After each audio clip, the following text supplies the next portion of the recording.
remercions, nous te glorifions. Reçois toute la gloire.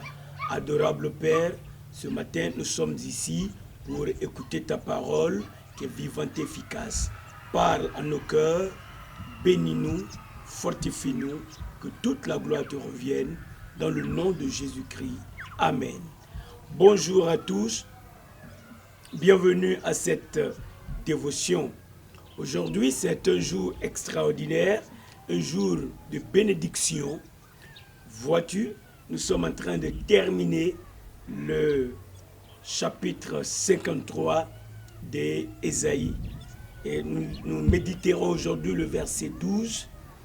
Mais je suis heureux, en plus de cela, de savoir que tu as été fidèle et que tu as accepté la parole.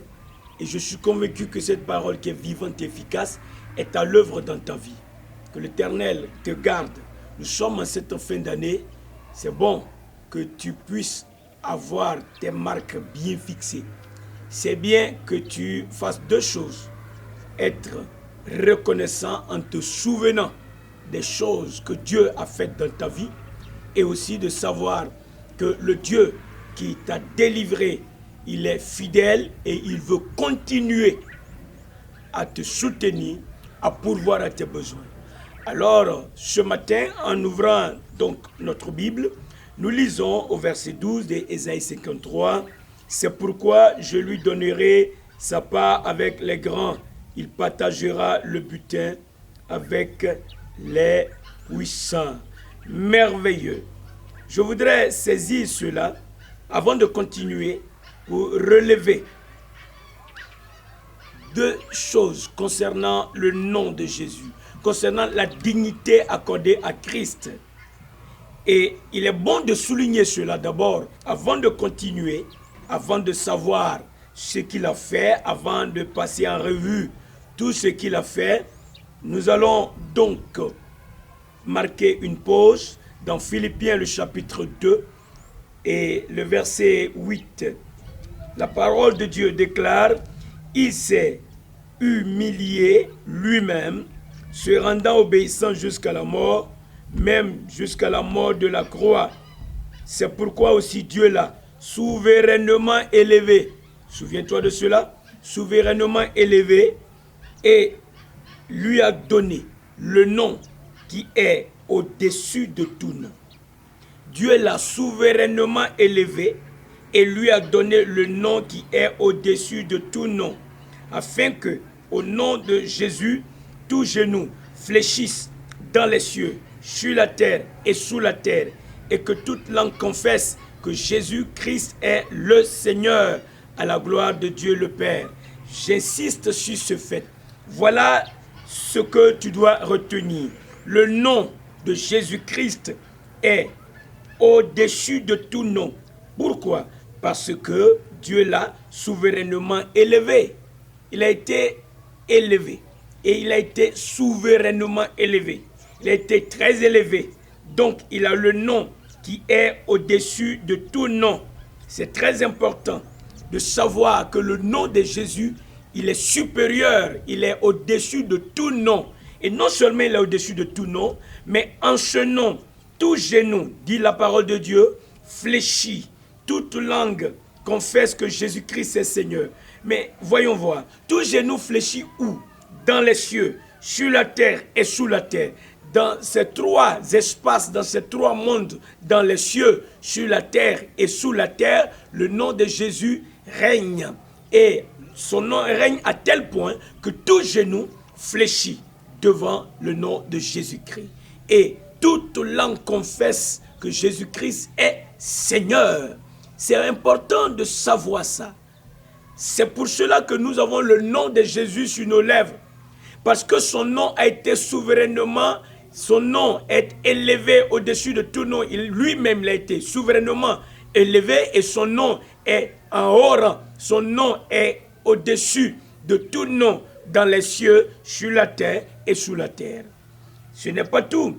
Dans Hébreux, le chapitre 1, quand nous lisons Hébreux chapitre 1, à partir du verset 4, c'est écrit également la puissance, la valeur, l'autorité du nom de Jésus-Christ. Hébreux chapitre 1, à partir du verset 4, nous dit: devenu d'autant supérieur aux anges qu'il a hérité d'un nom plus excellent que le leur. Le nom de Jésus est donc élevé, il est au-dessus de tout nom, mais c'est également le nom qui est plus excellent. C'est un nom, c'est le plus excellent nom. Tu as compris? C'est pourquoi, lorsque nous recevons Jésus, nous utilisons le nom de Jésus-Christ, d'autant plus qu'il nous a donné le droit d'utiliser ce nom qui est au-dessus de tout nom, ce nom qui est excellent. Et alors, écoute ceci dans Éphésiens, le chapitre 1. Éphésiens, nous allons prendre nos Bibles dans Éphésiens et nous allons lire le chapitre 1, le verset 20. Il dit: il a déployé en Christ, en le ressuscitant des morts et en le faisant asseoir à sa droite dans les lieux célestes, au-dessus de toute domination. Voici la puissance dans le nom de Jésus-Christ. Au-dessus de toute domination. Merveilleux.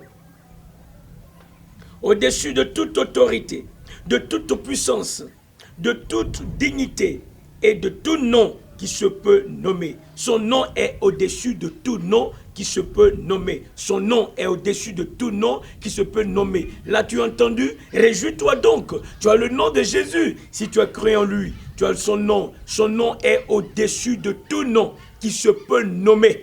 Lui, il est Jésus-Christ, notre Seigneur, notre Sauveur. C'est lui que nous invoquons. En cette fin d'année, souviens-toi que lui, il a été fidèle à ton égard. Il t'a donné le droit d'utiliser ce nom. Durant tout le long de l'année 2020, tu as utilisé le nom de Jésus. Et écoute, Dieu a été fidèle avec toi. Souviens-toi de cela et réjouis-toi et sois reconnaissant à l'Éternel. Mais ce n'est pas tout. Ce n'est pas tout. Ce n'est pas encore terminé. L'année n'est pas encore terminée. Il y a quelques jours qui restent, quelques semaines. Comment vas-tu passer le reste de l'année? Et comment vas-tu entrer en plus dans la nouvelle année 2021? Tu as besoin d'être accroché à Jésus-Christ. Il est le Seigneur. Il a été souverainement élevé. Il a le nom qui est plus excellent. Le plus excellent nom, Dieu le lui a donné. Le nom qui est au-dessus de tout nom, Dieu lui a donné ce nom. C'est très important que nous sachions que Jésus-Christ est le Seigneur. C'est important que nous sachions que Jésus-Christ est notre Seigneur et que son nom est valide, il est puissant aujourd'hui. Et alors, nous pouvons jeter un coup d'œil dans Apocalypse pour comprendre la position élevée de Christ. Au chapitre 5, le verset 9. Écoute ce cantique qui est chanté. Et il chantait un cantique nouveau en disant: tu es digne de prendre le livre et d'en ouvrir les sceaux. Car tu as été immolé et tu as racheté pour Dieu par ton sang des hommes de toute tribu, de toute langue, de tout peuple, de toute nation. Je pense à ça. Mais écoute le cantique, il dit: tu es digne, c'est merveilleux, de prendre le livre. Il est digne. Qui? Jésus-Christ. Ce que les autres personnes d'autres ne peuvent faire, lui, il est digne de prendre le livre et d'en ouvrir les sceaux. Pourquoi? Parce qu'il a versé son sang pour nous racheter.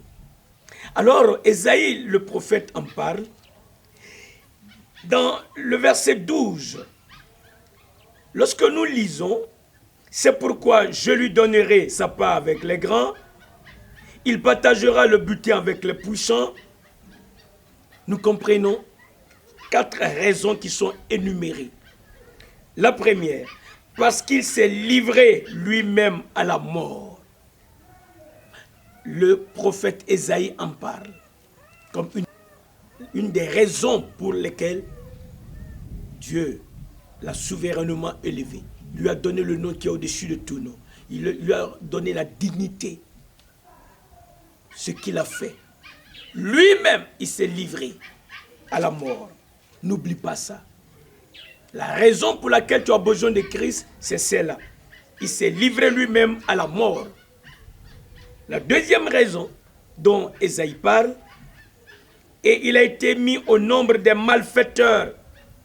Ce n'est pas suffisant qu'il se livre à la mort. Il a accepté qu'on le place au nombre des malfaiteurs. Quand tu vas lire Luc le chapitre 22 au verset 37, tu comprendras que ce qu'Ésaïe a dit a été accompli et le Seigneur a fait allusion à cela. La troisième raison pour laquelle tu as besoin de recevoir Jésus, parce qu'il a porté les péchés de beaucoup d'hommes. Inclus-toi, choisis aujourd'hui d'être parmi ceux que Jésus-Christ a remplacés, a aidé en portant leurs péchés. La quatrième chose, rapidement, est qu'il a intercédé pour les coupables. J'étais coupable, tu étais coupable, c'est pour nous qu'il a intercédé. Et l'apôtre Paul en parle dans Romains le chapitre 8, nous allons le prendre, Romains le chapitre 8, nous allons lire le verset 34, Romains chapitre 8, verset 34, parle de Jésus-Christ. Et écoute ce qui est écrit. Romains, le chapitre 8, le verset 34. Qui les condamnera? Christ est mort. Bien plus, il est ressuscité. Et il est à la droite de Dieu. Et il intercède pour nous. Il intercède pour toi. C'est pourquoi en cette fin d'année, tu peux faire les deux choses dont je t'ai parlé. La première, te souvenir des bienfaits que Dieu a opérés dans ta vie durant tout le long de l'année 2020 et lui être reconnaissant et célébrer l'Éternel et aussi savoir que parce que Christ intercède pour toi, tu ne vas pas finir ici, tu vas continuer. Dieu n'a pas encore dit le dernier mot.